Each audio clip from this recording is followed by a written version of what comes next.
Hi, it's the Tech Diva. In the next few minutes, I'm going to talk about key performance indicators in your business that you use to measure the progress you're making with your online marketing. So when you're starting any project, whether it's offline or online, you need to have something to measure whether you're reaching your goals, right? If you set a goal like you want to make $10,000 a month by, 12 months from now, you need to have metrics to know, are you getting closer to that goal or are you just sort of wandering in limbo? So a lot of times people, they set up their Google Analytics or their whatever, some sort of dashboard to be able to look at the traffic that comes to their site. They get likes on Facebook, they get views on their YouTube channel, and they kind of have all these metrics but don't really know exactly what that means. Like if you're getting 12,000 views to your YouTube video, is that good? Like what's that mean? Like that sounds good, right? Like, and if you get like 5,000 likes on your Facebook wall, that's pretty awesome, right? Like that's cool. But at the same time, does that translate to what your goal really is? Like, is that actually getting you closer to your goal, or is that just sort of like a pseudo metric that doesn't actually tell you really anything about your business? So there's kind of three phases that I like to think about when I'm looking at key performance indicators in a business. And the first one is when you're first getting started, right? You have nothing, you're starting from scratch. The first one is just getting visits to your website, right? Just getting clicks on your ad or whatever. However you're driving traffic to your website, the first is just visitors to your website. And you want that metric to go up. Obviously, you want it to go from 0 upwards. So your first probably month or two is just establishing that. It may even be longer than that, but it's just establishing getting traffic to your website. A really quick way to do that is with ads, Facebook ads or Google ads, but that's another topic. Anyway, point being that in the first month or two, your first key performance indicator is just traffic to your website, right? Or your landing page or whatever it is you happen to be using. But then after that, that kind of becomes irrelevant if they're not taking action once they're on your site, right? If someone's coming to your site but they're not taking action, they're not signing up to your list or they're not buying your products, then it really does not matter if you're getting 10,000 people to your site a day if they're not taking the action that you want them to. It's still not getting you any closer to your goal. So after the first phase of just the traffic each day, the next phase becomes the signups or the conversions to your website, right? And a lot of times with internet marketing, I talk about, and a lot of the great guys, they all teach having some sort of freebie offer, your free line content, or what you would call your lead magnet, to be able to get people just to engage with you. By giving their email, they get free tips or some articles or some training or whatever. They give you their email in exchange for something of value to them, and that starts the relationship. So you get a lead, they give you their email, you then write back, and then you build a relationship over time through that lead magnet, right? So with that process in mind, the next key performance indicator then is how many signups are you getting a day? And if it's not signups, then it's clicks to purchase your product. But usually it's pretty premature to expect people to land on your site and buy, unless you're like reselling Amazon products or something and they know exactly what they're looking for. But that's not quite the business model I'm talking about here. I'm talking about someone that's setting up a business and they're wanting to engage people and build a relationship with a prospect to then eventually convert them to a sale, either working one-on-one or a course or a product or whatever. So your second key performance indicator is how many signups are you getting to your lead magnet? How many signups a day in relation to the number of people that are visiting your site, and that's your conversion rate, right? That's the next key performance indicator, and that might carry you through the first 6 months, right? After the initial phase of just getting traffic, in the next few months, maybe the next 6 months, is just about getting more and more signups and improving your conversion rate over time. So that key performance indicator is now moved to another kind of metric, right? Because we've just established that the traffic isn't relevant once you get to the second phase. What's actually relevant is how many signups you're getting. So you're wanting to improve your page over time. And this is when testing comes into place. So this is split testing. So you want to set up maybe 2 different landing pages with 2 different offers, see which one works better. You want to test ad headlines, see which one people click on, and then if they click on it, do they sign up? You want to test like a video on your homepage, your copy, maybe the design itself. Like you really want to be split testing to improve this conversion rate. You want to spend time here, right? Like if you're getting one sign up every couple weeks, that sucks. Like that's not really going to carry you most likely very far in your business, given most goals of internet marketing. So you really want to try to make it better and better and better over time, and really spend time here just getting that conversion rate down, getting people engaged with you, because that is the first step of building that client relationship. So that's the first key into the funnel. And if that key doesn't work, the rest of it doesn't. work, right? So you really have to get that part down. Then the next key performance indicator that comes after the signups, then of course, is conversions to sales. How many sales are you getting in relationship to the people that are signing up and the people that are actually building a relationship with you? And how many steps does that take? So it's looking at the sales in relationship to the signups, in relationship to the visitors per day to your site. And those key indicators are the ones over time that really set up the structure of your business, at least in the first year, right? And then of course over time it becomes, getting your costs down, finding more efficient ways to get traffic, setting up other programs, cross-sells, upsells. There's lots of other things that come in after that first initial introductory phase. But in the introduction, it's really about traffic, and then it's about signups, and then it's about the first sale and what steps it takes to first get through all of those points with someone, and then to improve that over time. So you really get it dialed in how to get people to sign up with you, and then how to get a sale. And once you have that locked in, you can expand, like your possibilities are endless, right? Because you know how to get people on a list, you know how to convert them to a sale, so now you can start adding other additional products to your offerings, you can start having other offers, you can build relationships with them, you can ask them what they want, and so on. But having those first three things established really gives you sort of the framework, or lays the groundwork for building the business online that you're really looking for. I hope that helped. If you have any other questions, or if you have something you use that I didn't mention here to track the progress in your business, I'd love to know. Please just leave a comment below or send me an email. I'd love to hear from you. Thanks so much.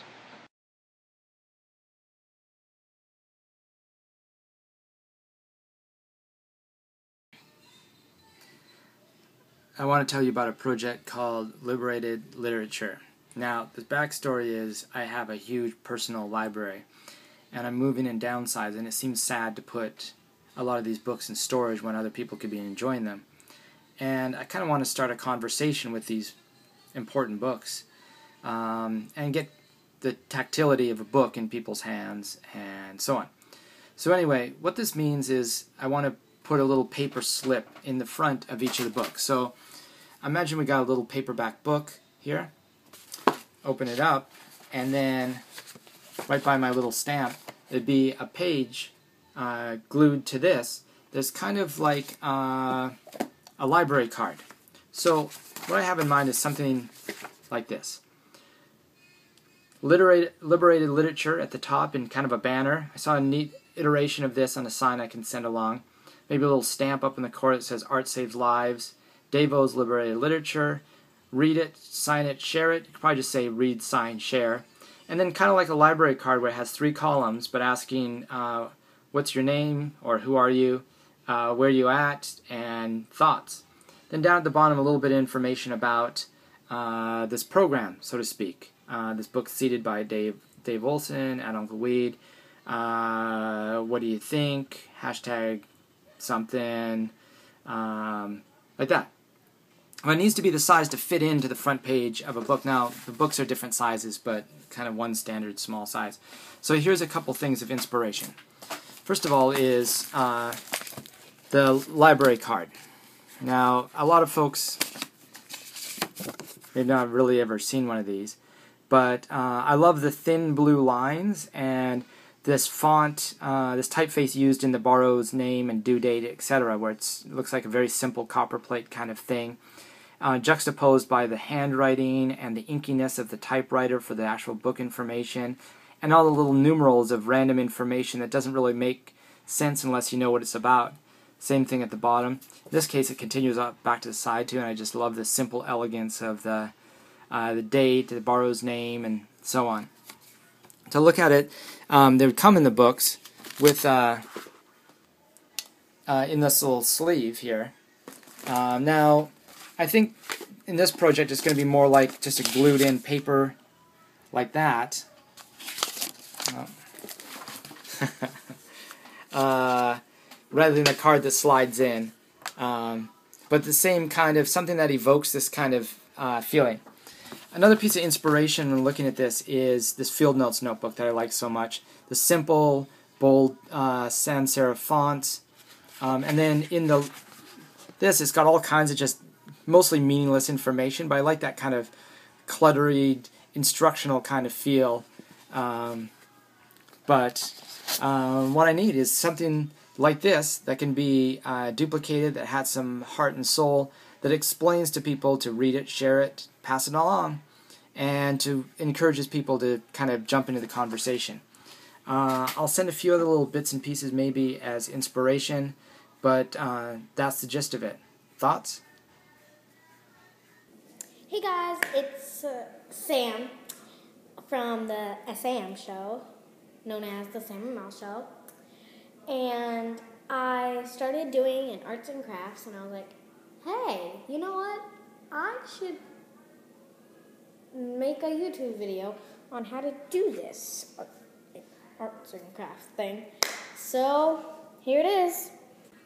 Okay, so the craft we are making is this kind of like wallet, money, put your money in, like a coin box, something like that, something around those lines. So what you will need is a cotton swab little box, like this, a paintbrush. Well, I have 3 paintbrushes because I'm going to use the watercolors too, a little, and then I have these, which I'll probably use 2 for these, because 1 for the silver, 1 for the red, and then 1 for the watercolors. So, let's get started.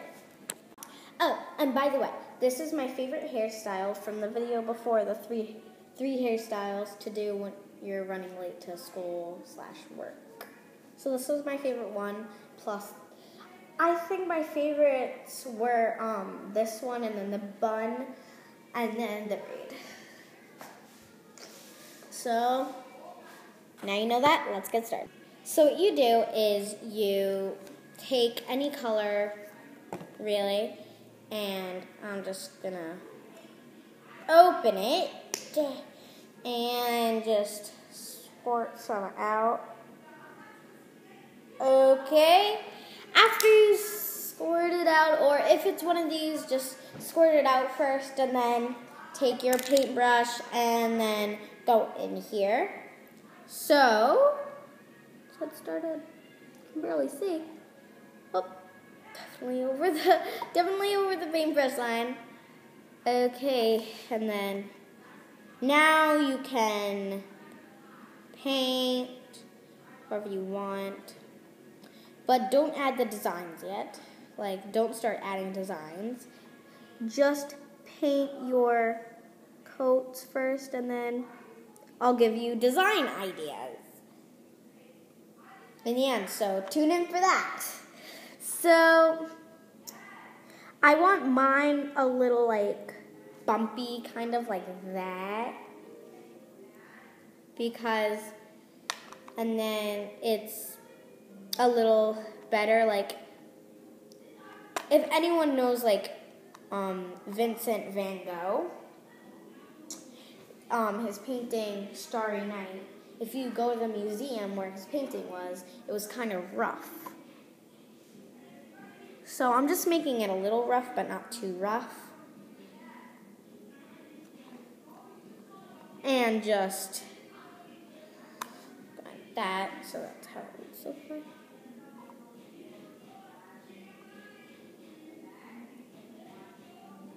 So, like that. So,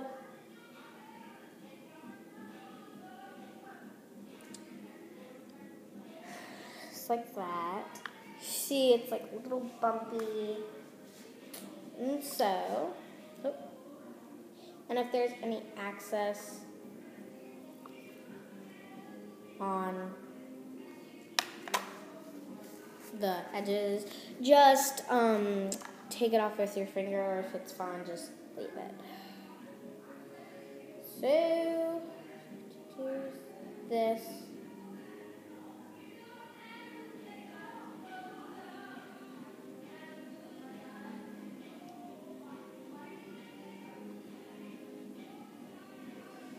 That looks good so far.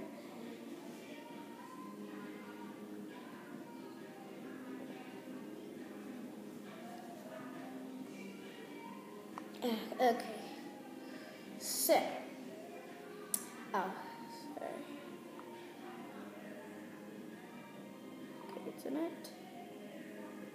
So, I'll see you when I think I have it how I want. So I almost have it how I want, so I'm just gonna keep you guys like right there. And yeah. So, okay, I have it how I want, so I'm just gonna go like that. Okay, so next part. Okay, so I'm just gonna let this dry, and then after I will show you the next part. Now is the next part, and this has dried. It's been a day, and it's dried, and I like how it is. So now I'm just gonna put this aside, and now you can paint it however you want. So I have 3 paintbrushes. This is for the silver.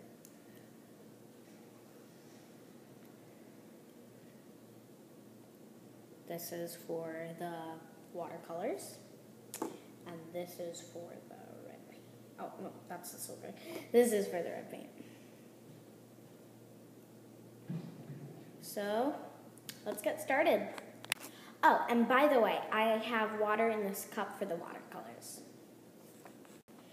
First, I'm just going to try out the watercolors. If they don't work, I will use the red paint. Okay, so I'm just going to color it, which I'm very surprised. I put water on the pink, the watercolor pink, like 2 hours ago or so. And now it's like kind of like one of these. So I was very surprised about that, because I let the pink dry so that I could so I could get more of a color, so that it wouldn't be so light. So I let it dry, and I thought it was gonna dry into one of the others, but it didn't. It turned like a really nice pink. So nice. Okay, so I am just painting it.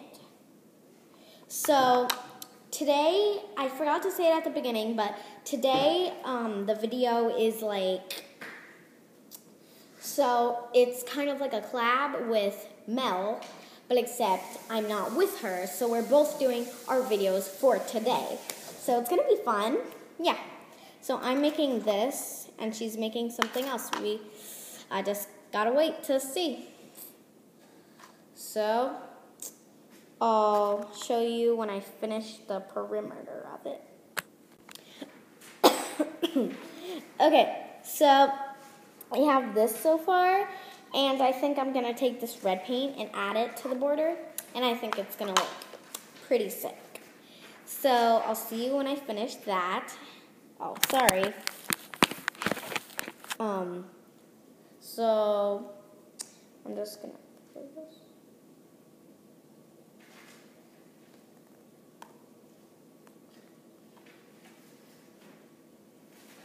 So I'll do that and that, but I'm just gonna take it off there.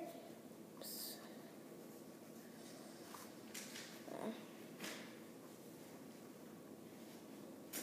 Okay.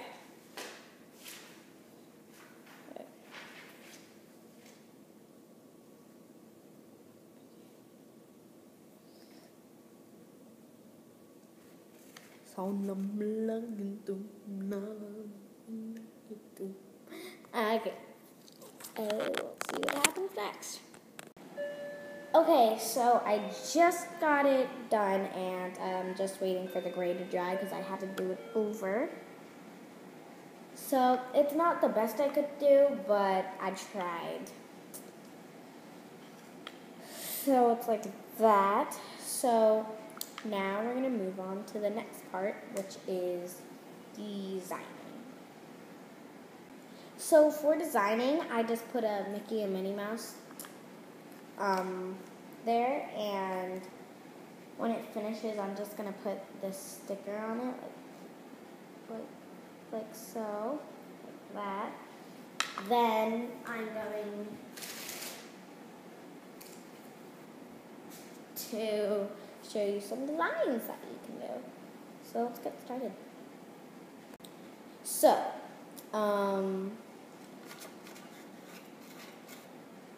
we're going to take the gray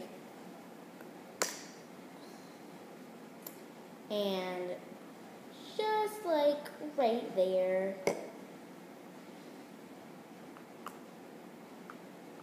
I'm going to put a flower. If you don't know how to draw a flower, I'll teach you. So we're going to do a flower like this, all drawn off. So just that.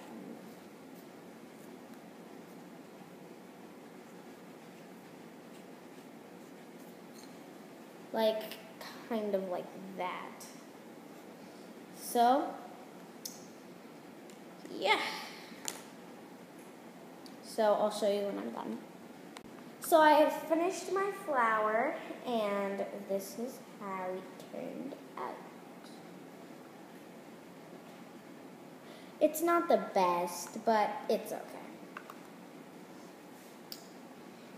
So next you can just draw like smiley faces and stuff like that.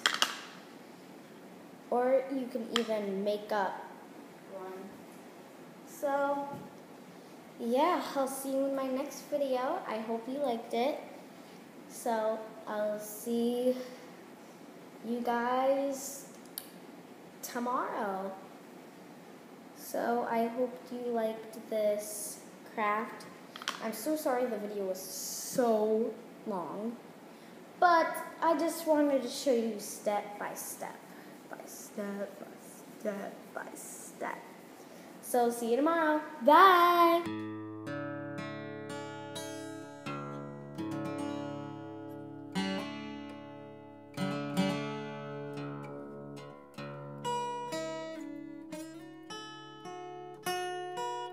Con questa a novembre ho festeggiato 30 anni di attività, quindi ho cominciato nell'81. 13 anni fa ho costruito il mio primo clavicembalo. Al primo strumento ora ne ho fatti 94. Questo è il numero 94.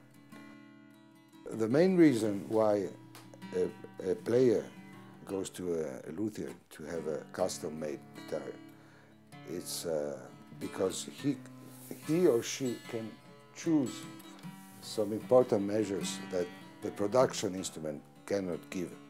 It's important that if the customer comes with clear ideas in his mind of what he needs, the customer knows that his instrument is unique. I clavicembali ce n'è tanti tipi, ce n'è piccoli e grandi. Quelli piccoli ci può volere anche 3 settimane per uno strumento veramente piccolo, come una spinetta. Da lì poi si va a 3 mesi per i clavicembali più grossi a 2 tastiere. È uno strumento che mi è sempre piaciuto. È particolarmente rispettoso proprio della costruzione architettonica della musica. A millimeter on a guitar is like a kilometer because the player can really feel the difference of more or less of a millimeter. Il clavicembalista cerca uno strumento rigorosamente artigianale.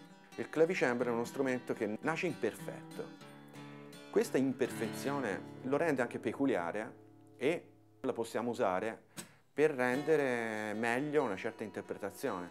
I think about the guitar like touching and embracing a lady. When you need a contact with very fine details. You have like a physical relationship with the instrument. At the very end, if I need to be close to the instrument and work touching the wood. Il clavicembalo, diversamente da molti altri tipi di strumenti a tastiera, ha bisogno anche di molta manutenzione. Bisogna saperlo accordare, bisogna sapere fare certe piccole riparazioni. C'è una necessità di una abilità in più rispetto a un'opera d'arte che ha una funzione visiva. Bisogna combinare la parte estetica, cioè fare un bell'oggetto, deve anche funzionare. Io devo capire quello che vuole il cliente e se il cliente non lo sa, devo cercare di far capire a lui cos'è che lui vuole. Se sono Bach voglio un certo timbro, se sono, che ne so, autori italiani del Cinquecento ne voglio un altro.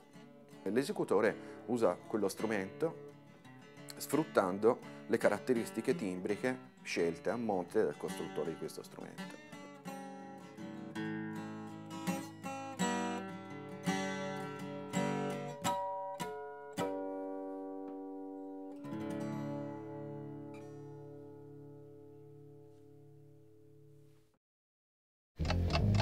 From Soldiers Radio and Television, this is the Army Now.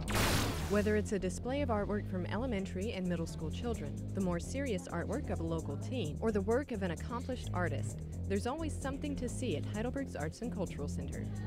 With classes in many different kinds and styles of art for everyone from adults and teens all the way down to toddlers. What's your favorite part? Painting. There are resiliency programs coming up, in the Army, which will address emotional trauma. It will address PTSD. For me to be passionate about that, to be able to bring the warrior transition units, for example, to be working with us, I think it's the future of arts and crafts in the Army, and I hope that it's the future of arts and crafts to stay, because it's a pivotal force. What's your favorite part? Painting. That's the Army Now from Soldiers Radio and Television.